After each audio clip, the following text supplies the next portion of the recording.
सत्य की जीत। सज्जनों के जैसा मन में होता है वैसा ही वचन में, और जैसा वचन में होता है वैसा ही उनकी क्रिया होती है। इस प्रकार मन, वचन और क्रिया में सज्जनों के एक रूपता पाई जाती है। व्यक्ति के मन, वचन और काम में समानता होनी चाहिए। यह नहीं कि मन में कुछ चल रहा है, बोल कुछ रहा है और कर कुछ रहा है। यह स्थिति बड़ी खतरनाक होती है, मनुष्य को पतन की ओर ले जाती है। कहा भी जाता है कि मन मैला तन उजला, बुगले जैसा भेक, वासे तो कौवा भला, बाहर भीतर एक। इस संदर्भ में मैं एक छोटी सी कहानी, प्राचीन समय में उत्तर भारत के एक बड़े ही दयालु, सत्यनिष्ठ और न्यायप्रिय राजा थे।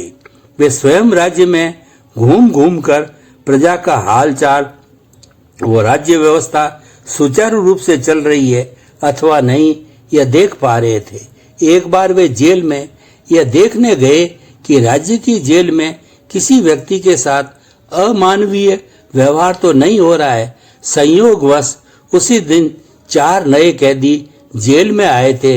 राजा ने सोचा क्यों न इन्हीं से पूछताछ शुरू की जाए। अतः उन्होंने पहले कैदी से पूछा, तुमने क्या अपराध किया? वह बोला, महाराज मैंने तो कोई अपराध नहीं किया, मैं बिल्कुल निर्दोष हूँ।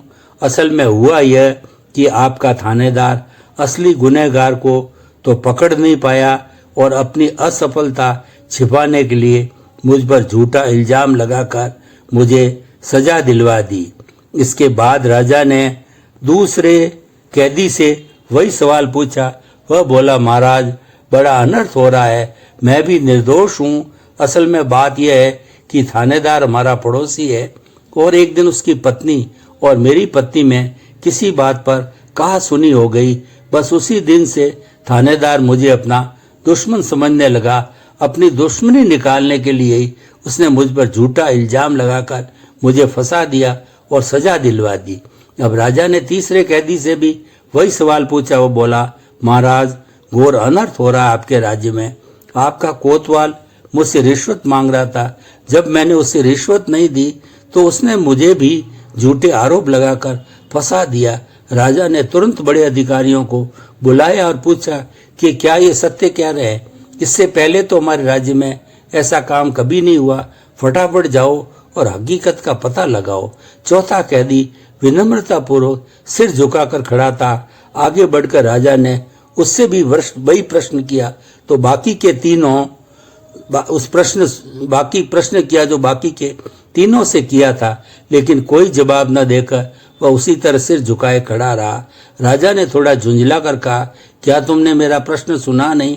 वह बोला, अच्छी तरह सुन लिया महाराज, लेकिन मैं सोच रहा हूँ क्या जवाब दूं और कैसे दूं। सिर झुकाई वह बोला। यह सुनकर राजा बोला, तुम निर्भय होकर सत्य बोलो। जो तुम्हारे साथ हुआ वह सच सच बताओ, डरने की कोई जरूरत नहीं है। अगर तुम्हारे साथ कोई अन्याय हुआ होगा तो तुम्हें अवश्य ही न्याय मिलेगा। वह बोला, महाराज मैं आपके राज्य का एक गरीब लक्कड़हारा हूँ।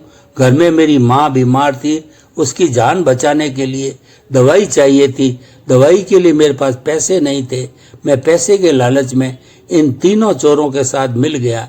इन्होंने मुझे आश्वासन दिया था कि तुम्हें खूब सारे रुपए मिलेंगे, अतः मैंने भी इनके साथ मिलकर चोरी की है। चोरी करना महा अपराध है और अपराध की सजा मिलनी चाहिए, इसीलिए मुझे अपनी सजा से कोई शिकायत नहीं है।